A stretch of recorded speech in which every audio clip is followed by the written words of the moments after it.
time, my futon, fold it up and smoke it. Transgression, a progression of a war we ain't asked for. Transgression, a progression of a war we ain't asked for. It's madness, yo. All the things that we could talk about. Call it. But let's talk about these urban circumstances real quick. And basically, it's we got this. So, revolutionary. The winner is frosty hand. Muhammad is the famed name, forever stand. Standing on royal fusing of justice for the few, ridiculed by the pale terrorists bent on genocidal obsession, rooted in fear of neglection and abandonment, fueled by nightmares of ancestors' jealousy.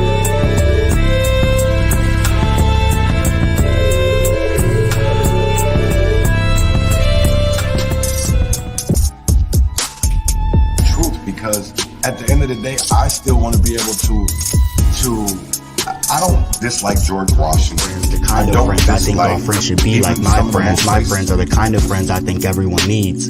My friends see the things at times I don't see. My friends hate the police.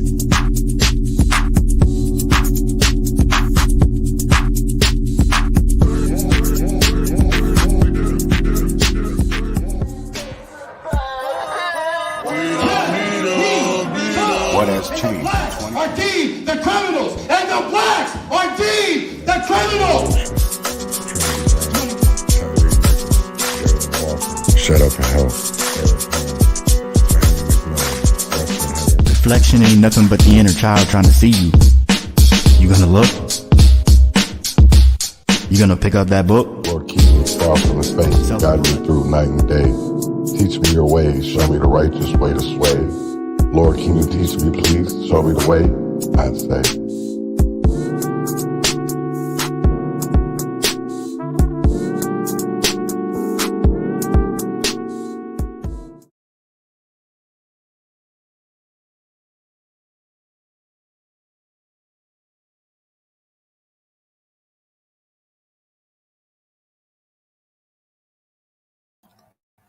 Good morning, good morning, good morning, good morning, good morning, good morning, good morning, and welcome to another episode of the Urban Conservative. Today, we will be discussing breaking chains, unveiling justice in Alabama prisons, and empowering Black Powernomics. I wanted to talk about them because I feel like people don't understand, especially Black people, what's going on and what we're facing, for the simple fact of, we have so many blinded, headless people running around and speaking for us and not exactly speaking the truth 100%. And to me, that's a problem. And that's why we're not getting any change in our communities, is because we allow people to talk for us that aren't for us, and are agents of white supremacy. And that's what we're going to talk about today, because, we talk about reparations, we talk about change and reform in our systems, but it's not stuff that we see. We see the words, we see the papers, we see the legislations, you know what I'm saying? We see them coming into our communities, begging and panhandling for the Black vote. But what do we Black people actually get? Because we're not moving forward. And that's what we're going to talk about today. So hold on real quick and bring this to the stage. So here you're going to hear about Alabama. In federal court accuses the state of Alabama of denying parole to incarcerated people in order to use those inmates for free labor. According to the plaintiffs, it amounts to, quote, modern-day slavery. In the 126-page filing, the plaintiffs named several state agencies but also some city governments, including Montgomery and Troy. The lawsuit claims the state, and by extension, cities and even private businesses, stand to gain financially from the labor of ADOC inmates. The plaintiffs say the 2023 alone, Alabama will use its inmate population to obtain an economic benefit of $450 million. Since 2018, they have grown this forced labor system by replacing evidence-based parole decision-making with a highly discriminatory parole system that favors white people over Black people for release at a rate of 2 to 1. The suit we filed alleges this forced labor scheme violates the U.S. Constitution, the Alabama Constitution, and a host of federal laws. Now, we've reached out to the state's parole board, the ADOC, and the governor's office for comment on the lawsuit. So far, we've received no comment.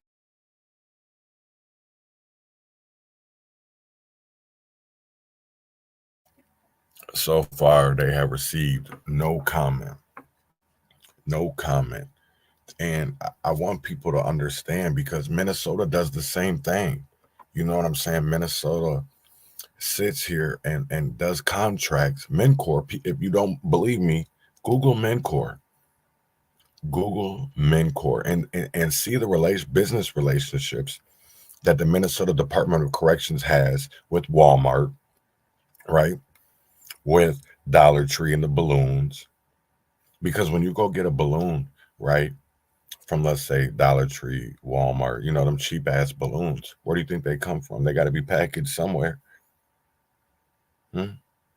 Yeah, they're packaged in Minnesota prisons, where inmates are paid 50 cents an hour to do a job that people get paid $15 to $20 an hour to do. But see, if you get cheaper labor, come on, man. This is what's crazy to me, is because we literally have people incarcerated that are wrongfully incarcerated and should be free, and yet they're not, because it's our state Supreme Court has ruled that innocence is not enough to overturn a conviction. Why is that? Why? Do people really sit there and wonder and think? Do they? Because I know for me, I sit here and as we're going into the 2024 election, I see a lot of still blindness going on. I see a lot of panhandling from both sides, from Republicans and Democrats. You know, you got Trump with the Black Platinum Plan. No, to me, them are all words. It's all words, because we can do so much more. I feel like when you look at history, Black people have gone backwards instead of forward with the Civil Rights Act, with affirmative action, with DEI. You know, people can say they see racism, unless you can feel it, you don't understand what we're talking about. But yet we have people continually going up and talking for us that ain't for us. So I got another little clip that I want to play. It's about 3 minutes long, but it even goes in more detail of what we were talking about. And it is about Alabama, but it goes into a lot more deeper. So I was reading this article about how a former CIA agent was talking about how they influenced and changed rap music from the 80s to the 90s. And they got with war strategists and propagandists to basically ensure that their private prison system stayed full, because a lot of these record executives have, like Viacom, have ownership in these private prisons. If we listen to the music today, it's still like serial killer music that just promotes death, drugs, violence. And it's very evident how such music will keep the prison system's full. Right now, we're seeing super prisons being built across America. Alabama is opening up a $1 billion prison, brand new, over $1 billion prison. Fulton County is planning another over $1 billion prison. Nebraska, $350 million prison. Like, it's huge business. And this is more context for you of how these prison systems are just huge business and they're not going anywhere, and how they basically target our communities. You cannot tell me in the year 2023 slavery does not exist in America. Tonight, a newly filed lawsuit in federal court accuses the state of Alabama of denying parole to incarcerated people in order to use those inmates for free labor. It's a convict leasing program. Alabama literally has their inmates rented out as slave labor for KFC to pre-make your biscuits. I you not. It was worth $450 million in 2023. Alabama will use its inmate population to obtain an economic benefit of $450 million. Since 2018, they have grown this forced labor system by replacing evidence-based parole decision-making with a highly discriminatory parole system that favors white people over black people for release. This isn't just about the parolees either. The entire inmate population in Alabama is a money-making machine. It's the reason why the state has some of the highest incarceration rates per capita. Like, when they're not leasing their inmates to make your Egg McMuffin, they run a Shopify site where they sell office chairs. Side note, last year the inmates tried to strike because they realized the system was keeping them in jail just to provide free labor, so they stopped making free for them to sell. And you know what the prison guards did? They starved them to death. And if you were wondering where all that money went that was supposed to go towards feeding the inmates in the prison systems, don't worry. The sheriffs in that town are legally allowed to take that money to buy beach houses for themselves instead of actually spending it on the inmates. Wow. And yet we talk about that these politicians want to do the right thing. They don't want to do the right thing. I see more black people that have been behind the incarcerations, the killings of black men, and want to blame it on white supremacy and talk about they fight white supremacy. But at the end of the day, you're in bed with white supremacy, and people don't even understand that, right? That's the whole crazy thing of all of this is, you know, people want to talk about white supremacy and how it's keeping us down. We have to stop allowing black people to support it. We have to stop allowing black people to sit here and give us the runaround and lie to us, and knowing damn well that they're lying to us. And I'm talking about the Keith Ellisons. I'm talking about the Vitaws. I'm talking about the Andrea Jenkins, the Jeremiah Ellisons. We got to stop. I'm talking about the Bobby Champions. I'm talking about the Cedric Frazier's, the Esthers. When are we finally going to stand up and realize that we have more power unified than we do divided? Because right now we're just out here running around with our heads cut off like a bunch of chickens, because everybody running in all types of different directions, right? You got the abolitionists, you got the people talking about defund, you got the people out here talking about, oh, we need to do this land back, we need reparations, we need this, we need that. Why don't people sit their asses down and organize and strategize? Right? Because what just happened last night? Colorado took Trump off the ballot. You don't think that's not going to piss people off? You don't think that they talking about election fraud and interference and wanted the courts to handle it? So then the courts handle it and then they complain about it.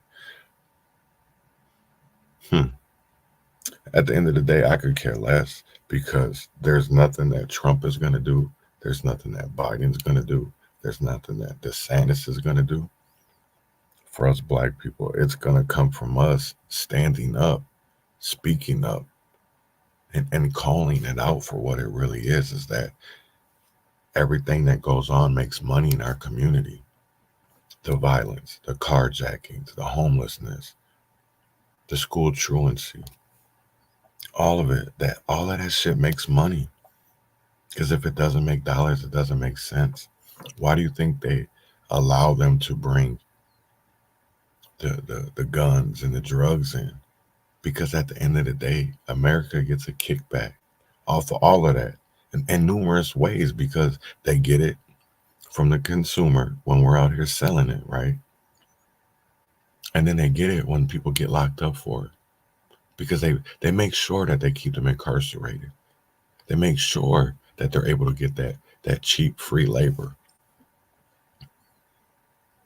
And people still don't want to see the shit for what it really is. And that's why I think the only way that we get change is by education and more education. And I know people are going to be like, oh man, what are you talking about, education?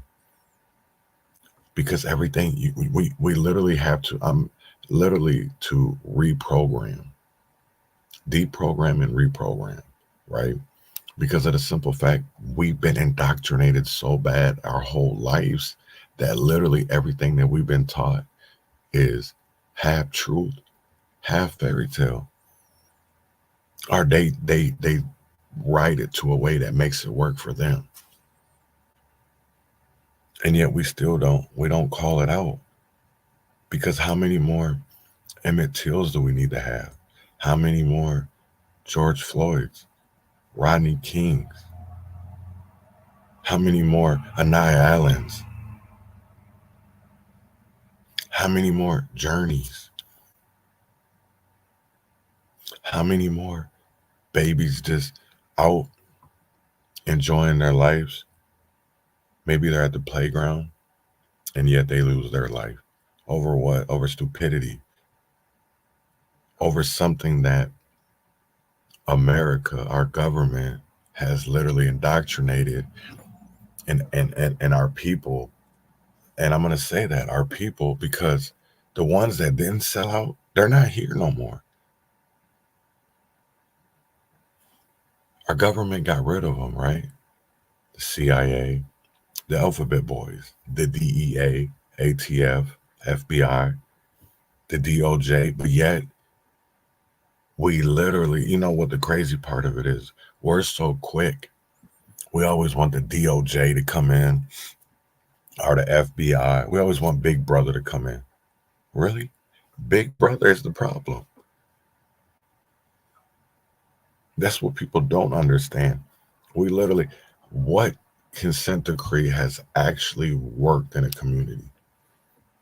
I really want to know that. What consent decree has actually worked?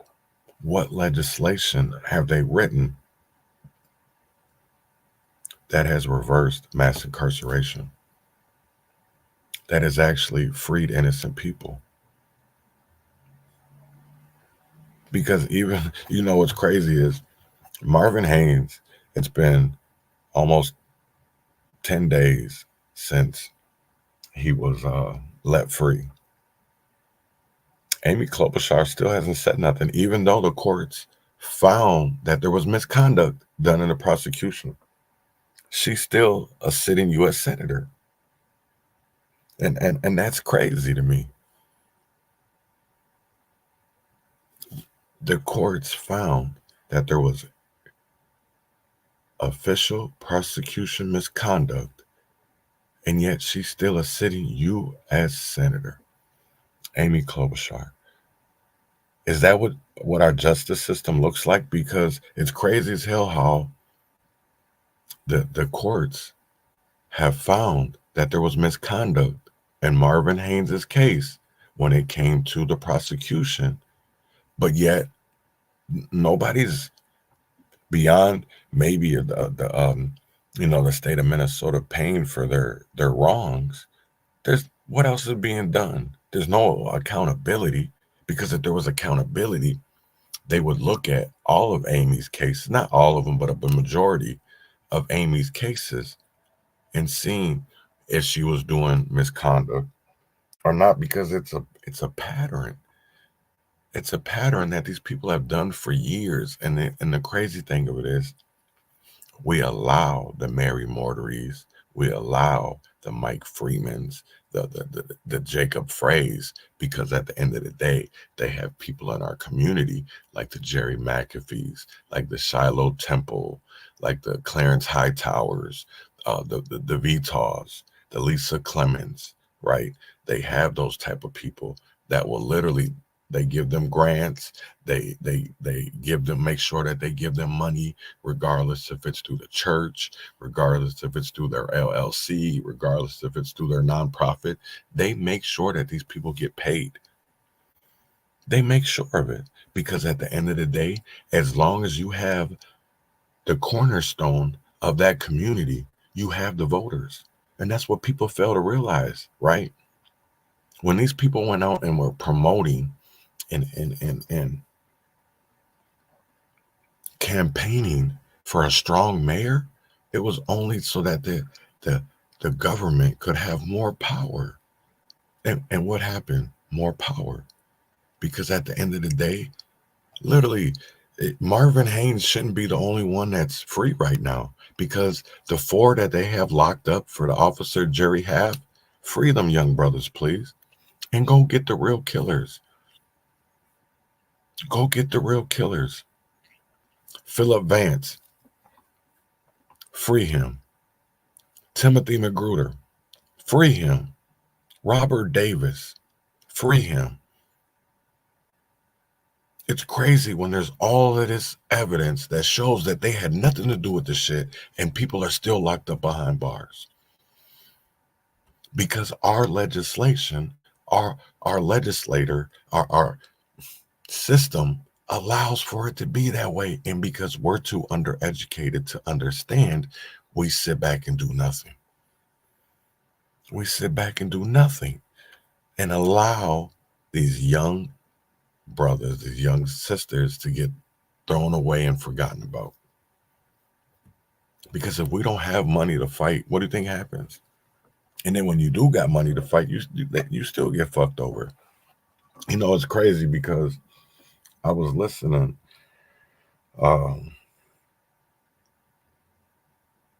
to a video with Grand Rising with Keith Ellison and the attorneys for one of the killers and the wrongfully convicted killers of Jerry Half. And I looked at this, I looked at the transcripts, and I'm like, wait the fucking minute. I'm like, wow. And the whole, like, this shit, it just baffles me of how we as people are too undereducated to even see. And then even when it comes out on paper, how the judge was talking about these individuals, or you had actual jurors talking about them, and it's just like, Jesus Lord, how does anybody get a fair trial anymore? When literally, and I know the rules have changed, laws have changed, but it's crazy to hear the stories that you hear when black jurors would go on jury duty and couldn't do jury duty because, first of all, they had a low wage paying job, and that job wouldn't cover them being gone. So what do you think somebody's going to do? They're going to go to work. They're not going to go do jury duty, right? But the people that got salaries who are white, that's the type of thing. So we literally, that justice system is flawed. It's fundamentally flawed, right? Because it's built to protect the people in power and people with property. And that's the one thing that, as we're going into the second segment today of the Urban Conservative, we're going to talk about empowering Black Powernomics. And what does that look like? Because I don't think a lot of people understand what self-sufficiency is, right? Because if the Democrats keep on giving us the handouts, how are we going to change things, right? How are we going to change things? Because they haven't even been accountable for their wrongdoings in the past. Because we can go back into history. We can go to Black Wall Street. What happened to that? Because anytime Black people try to rise, what do? They shut them down, right? And you don't even know what made them put the handcuffs on even tighter was the Civil Rights Act. Because we had so many powerful people before the Civil Rights Act. And you know how they got there? They fought. They went to court. Loving versus Virginia. Brown versus the Board of Education. Yeah. We didn't need the Civil Rights Act. And what's crazy is, you know, I want people to think about this, because when our Constitution was written on December 15th and it was passed in 1591 or 1593, whatever it was, 1793, whatever it was, Black people were slaves here. So that wasn't, and I want people to think about this, because we've had to written on to those Bill of Rights with amendments, with us included. So what does that tell you? That the Bill of Rights, the Constitution, it wasn't written with Black people in mind. It wasn't written with other people in mind except white men. Because even women, white women didn't even have rights back then, because they had to fight for what they had. And people forget about the women's suffrage movement. I don't forget about that, because especially for me doing research in history, you know, especially, you know, and Red Wing, there was a powerful woman, and I forget her name right now, but she was attached to Jeremiah Patterson, and the equal rights meat market, you know what I'm saying? Like, they literally hide history so that we don't know the truth. They hide it. That's why they hate the Google and people doing all this research nowadays, because of the simple fact of their lies are being exposed. And that's why they keep on giving this money to these activists, right? These paid activists, these paid puppets, because the masses, you got to feed the masses, but they're not feeding us the right shit. They want to keep on doing backpack giveaways, Christmas presents. They want y'all to keep on bowing down to a white Jesus, to a white Jesus. Tell me that's not insane. Tell me that's not the makings of a Negro slave.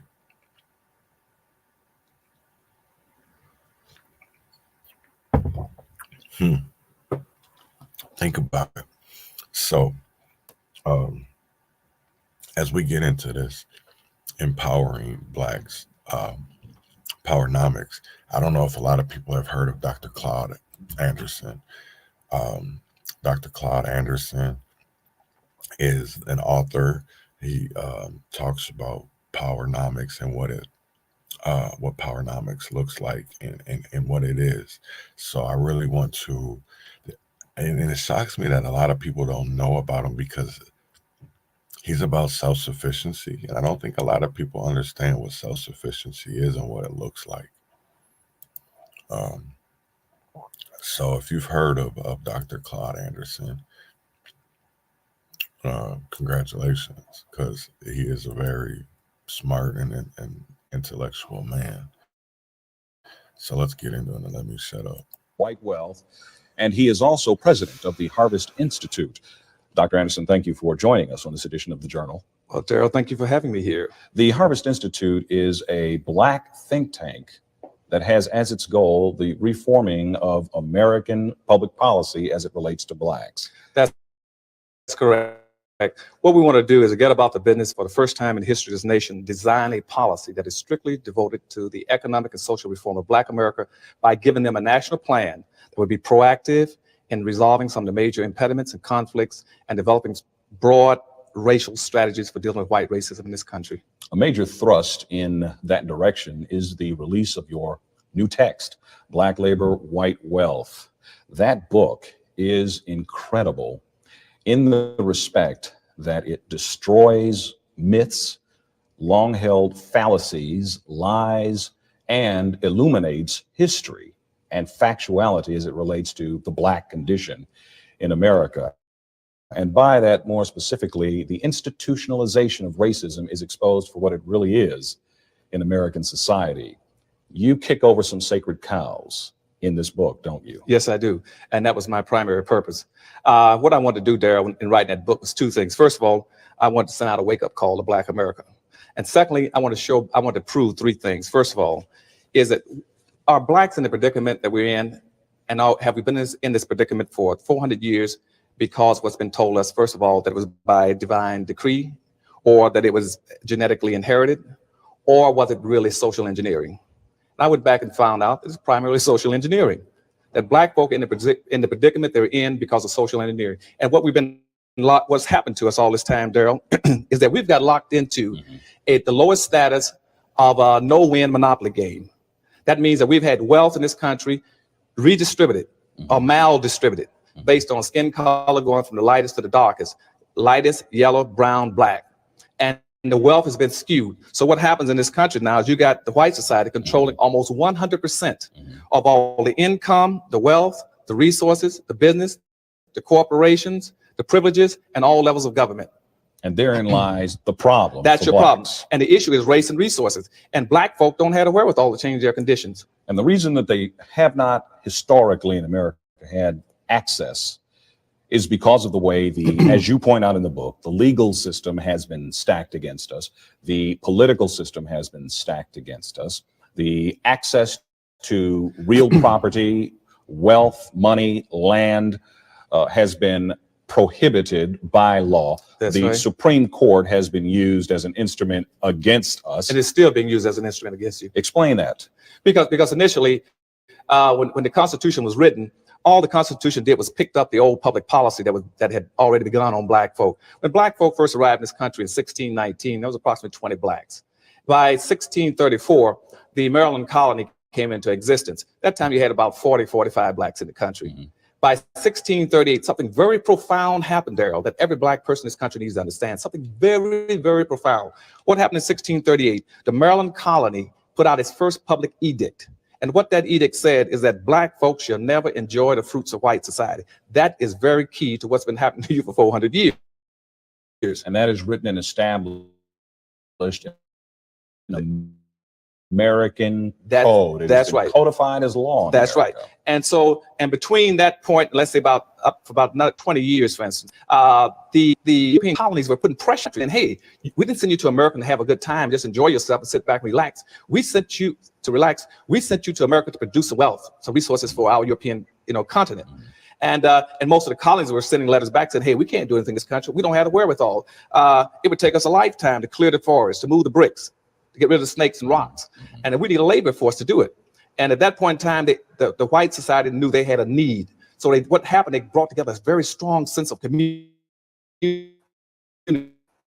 around that need. And so we can make, which says Black folks should never enjoy the fruits of white society. And they expanded it. Right. So by 1664, 1665, every colony in the United States enacted a slave law that says Black folks shall now constitute a subordinated, excluded, uncompensated, non-competitive, managed workforce for the personal comfort and wealth building of white society. And that became your public policy that remained in existence up until recent times. Why isn't that taught in public education now? Why don't we know that? Because what happened immediately after that, all the institutions jumped in and all the nations in this country jumped in to justify slavery, enslaving the Black folk. And so the religious institutions said, well, we have to base it on something. So they said, let's base it on Bible, on biblical principles. Saying the Bible that the Blacks were offshoot of Ham, so therefore God had decreed the Black folk should be enslaved.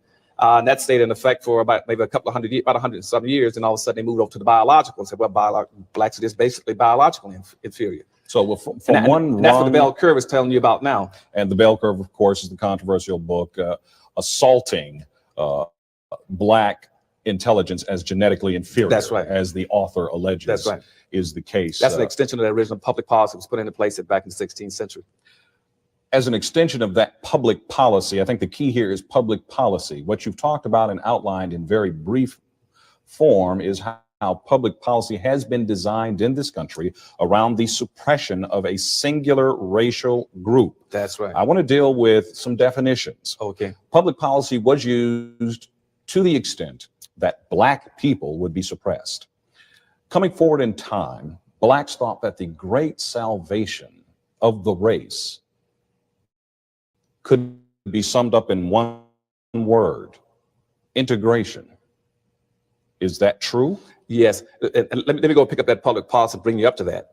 That public policy stayed in effect until, let's say, 1705, for instance. In 1705, it was codified in what we call the slave codes. Mm-hmm. And the slave code said at that time defined how in the future all whites would behave and how blacks would behave. And that's why what we call the Southern ethics, where blacks could not challenge whites or raise his hand to defend himself against a white person. And in fact, white people were told that it was their duty, in fact, to suppress. That's right. And that's right. handle blacks in order to enforce the status quo, or they themselves would be considered lawbreakers. Right. In other words, they violated the code, the white code. Mm-hmm. And see, and that time, what the code said is that every white must enforce this code. Mm-hmm. Every religious institution must subscribe to it. All levels of government must be responsible to it. Okay, mm-hmm. It must be passed on through your social customs, Daryl, and also through your laws. Mm-hmm. I put a lot of those laws in the back of the book. Right. Okay, and once that was codified in 1705, everybody understood the law. Mm-hmm. Then by 1710, for instance, Virginia then said, now that we have a unified white community, they then broke up the black community by passing what they call meritorious manumission in 1710. And what that says now is to make sure that blacks never have a strong sense of community, a unified self.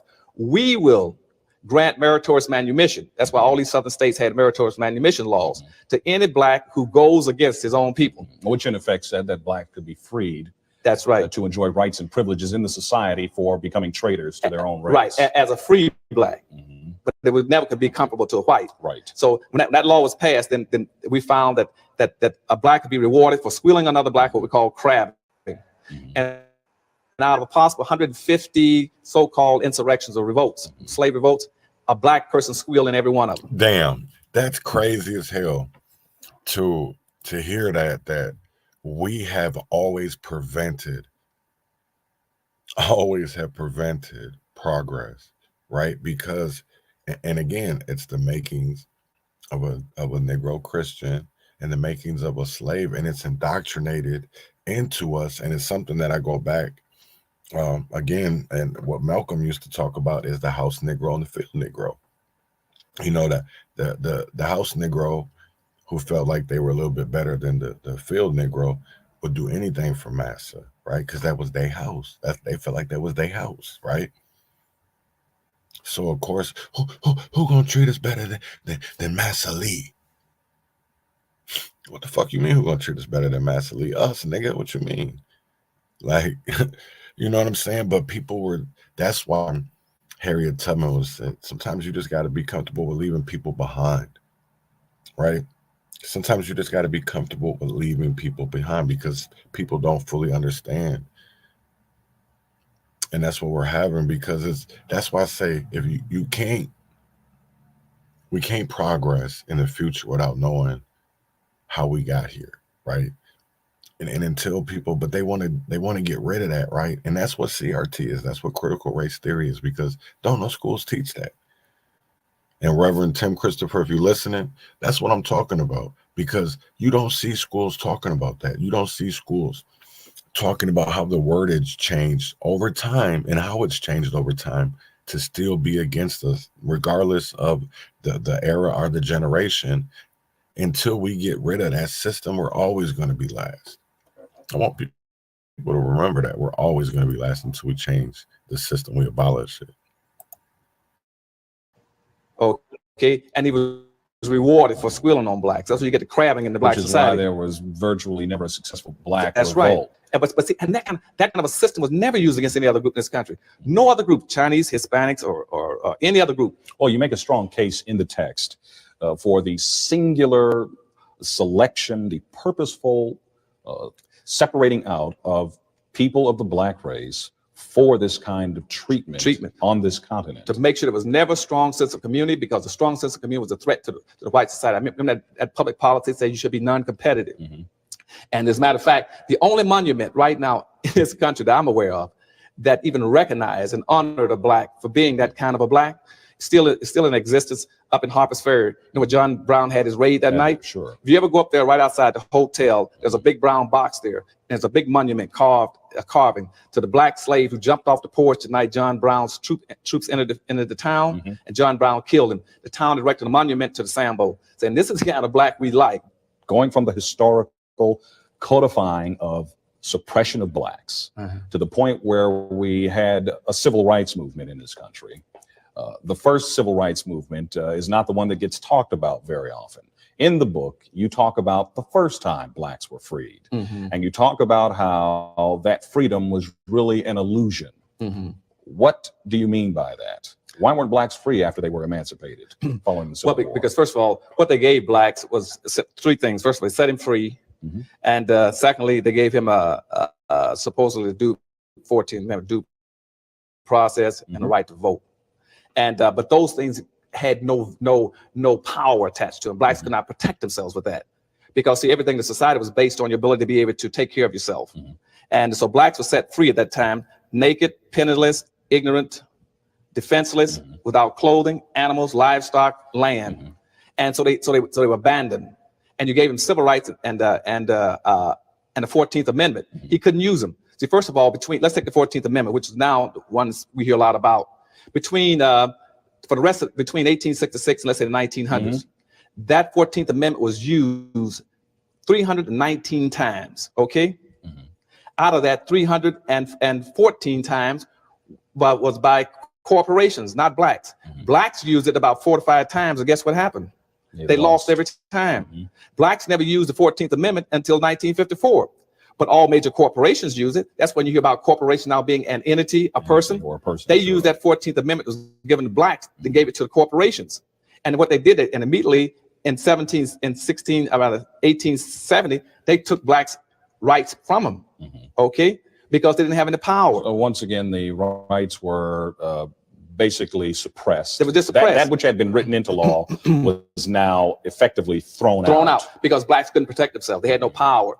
And also what had happened at that point in time is that between 1619, when blacks first came in the country, and until the emancipation, all the wealth in this country and all the power was built around the black slave himself. That's where your money and power came from. Contrary to what people keep talking about, well, you know, land is most important. Land was never important. Land there was totally useless without blacks. As a matter of fact, then President Jackson said that blacks brought 75% of the value to land. You can come in this country, an immigrant, go any place you want to find all the land free. You can just drive a stake in the ground, say, I own from here to that next street. Nobody cared. It had no value. It only had value when you put black slaves on it. And that's why all the wealth was concentrated in the South. As a matter of fact, in 1860, out of 66% of all the persons in this country had over $100,000 worth. We're in the South. As a matter of fact, and out of the 5 million blacks who were enslaved, they had a net investment value of over $8 billion. That $8 billion was more wealth than all the other corporations and federal government put together. As a white man in the South who had 2 black slaves was richer than any person in the North. But if you threw the average person in the North, I threw in his house, his business, his land, his clothes, his net worth, and his bank account. Well, primarily because it was free labor. It was free labor. It was free labor. You worked them until they died. That's right. And the thing with a black is you had to work him unto death, but you could not let him grow old. Because you had no way of taking care of him. Economic liability. That's right. He became a liability. You had to work him to death early. Seeing then that the policy was set to keep blacks in a place of servitude, cheap or free labor, the country set about to make a set of rules, enforce them through institutions, government, the courts, and basically ensure that blacks through the immigration process would not grow to equal or majority status in the population. In the book, you outline that we're built in as a, quote, minority, unquote, never to exceed a certain statistical level. Right. In the early part of the 1700s, black slaves became such a good thing. Everybody was hauling black slaves into the country. And from Africa, they shipped approximately, from most of the research I can get, somewhere between 35 and 50 million blacks out of Africa. Over 2/3 of those died en route and captured. But in this country, The black slave population, let's say, hit its peak about the 1750s. We had over 34% of the general population of this country was black at that time. That scared this country to death. They found out that the number reached that high. And in the southern states like Mississippi, Alabama, South Carolina, and Georgia, the population of blacks had gone somewhere between 55 and 60%. And they said, and so what the colonists started doing then was started saying to England, and remember now, England was franchising slavery. They set up a franchising system for slavery, and they were making all the money and the wealth. Most of the wealth of this country was going to England, because England passed laws saying this country could not produce anything except cash crops and send it to England. England would manufacture it, and send it back and sell it back to them. Right. And that's what the Revolutionary War was over. The Revolutionary War was over black people. The wealth that black people were producing in this country, in cotton, textile, rice, indigo, tobacco, and molasses, syrup, sugar. That's what the fight was over. But the black population hit somewhere around 34%. And after the Revolutionary War, they said the first thing we're going to do is to make sure we get that black population down, because it's a threat to us. So in 1790s, right after the Revolutionary War, the first act of the new Congress was to pass enact what we call the first naturalization and immigration law, which says this is a white country, white man's country, period. And we slapped a zero quota on blacks in this country. No other group had the kind of quotas or limits in terms of immigration to this country placed on them that blacks did. That's right, because they did not want blacks to be a threat. And that's why they also passed manumission laws to stop anti-manumission laws, saying that we do not want more than 2% of the blacks in this country to be free slaves at any particular time. And that's why a lot of people could not free their slaves, because they were threatened by the free slaves. Because the worst thing in the white society's mind was an uncontrolled, unmanaged black person, because it violated the public policy on blacks. And so they stopped a lot of people from freeing the slaves. But those immigration laws is part of your problem that you have now in Haiti. So they don't want to raise that immigration. The present population in this country with blacks is 12.3, which is exactly what it is for Africans in the world, 12.3. And with the black population of Africa, the world population. But also it's important to know that that's why integration won't work, for the same reason. Now, you come forward in time to the question. Now, the book spends a lot of time outlining the historical problems facing blacks. Spends a lot of time talking about what's wrong for blacks in America, as well as what's wrong with blacks in America. Lest people think that this is strictly a history lesson, let me rush in to say that the book is filled with exposition on solution-oriented plans and strategies for turning this situation around.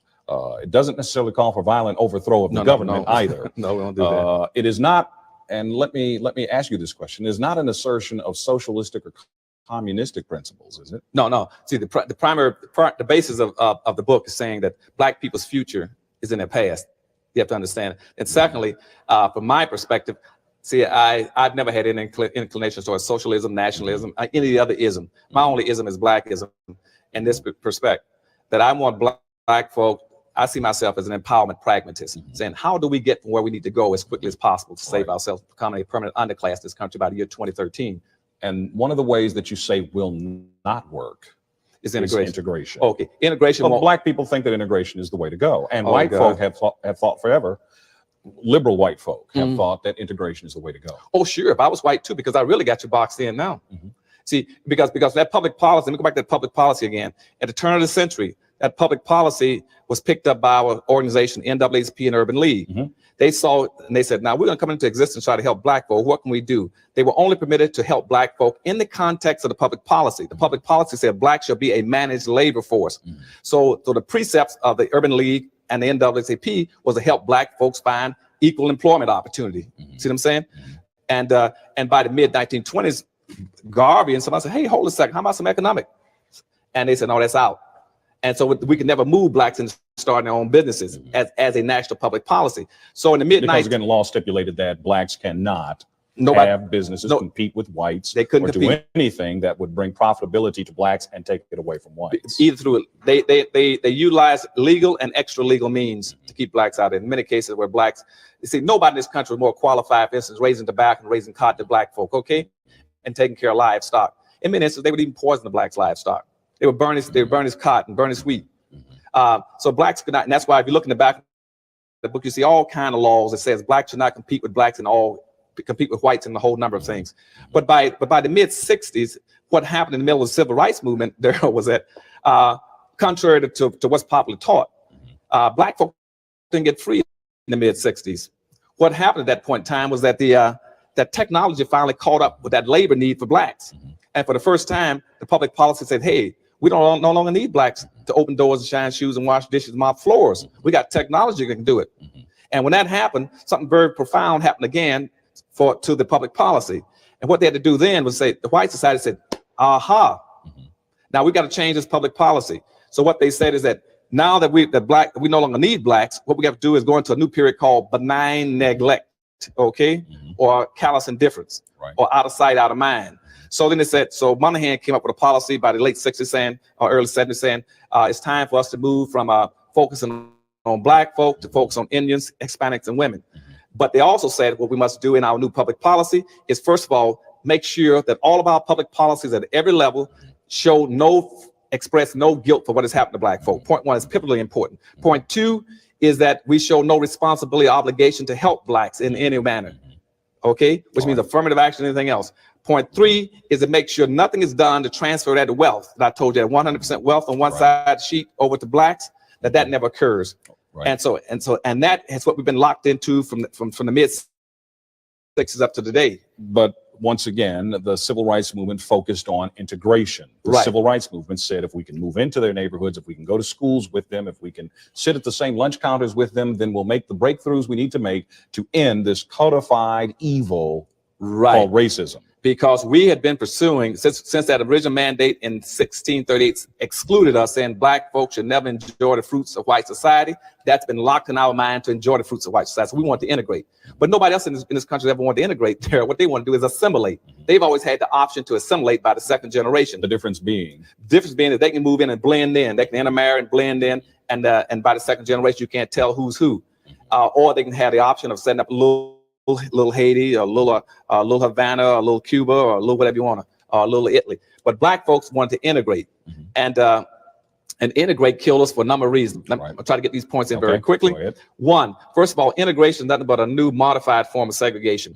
Only thing now, you've broken your people down to a smaller unit. You defied the first premise of power, which is you no longer have numerical power.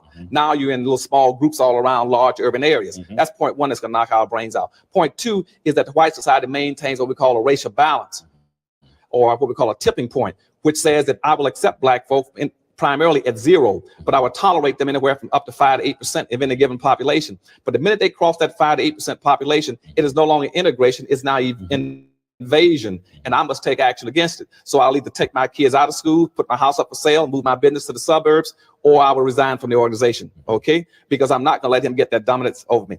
Third thing that immigration is done for you, it destroyed all your major businesses, because they use the highway system to drive expressways right down the center of every black community in this country. And where blacks used to have major business opportunities in the country, they were all destroyed.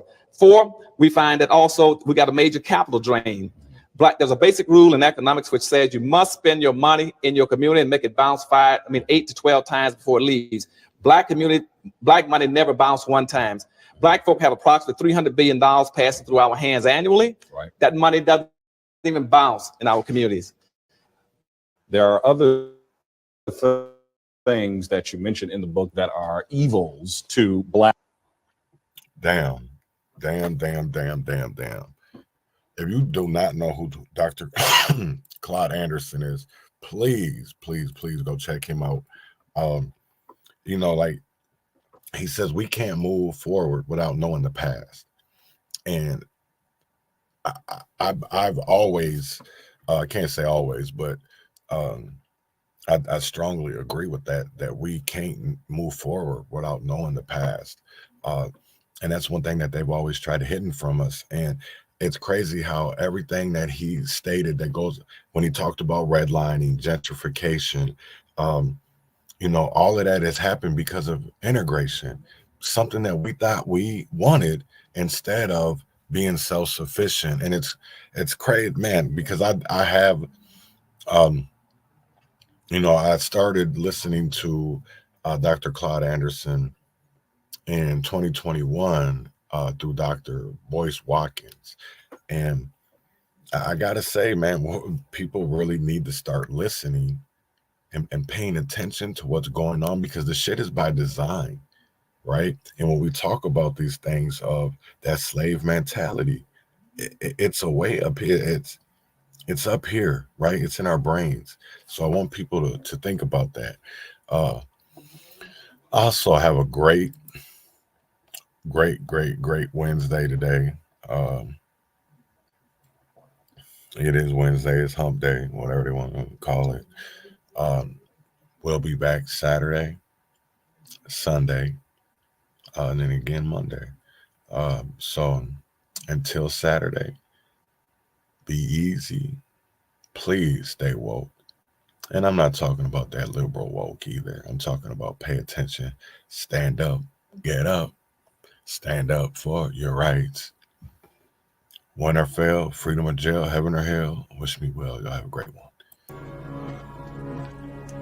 Every day, fighting for my life. Every day, fighting for my life. Fighting for my life.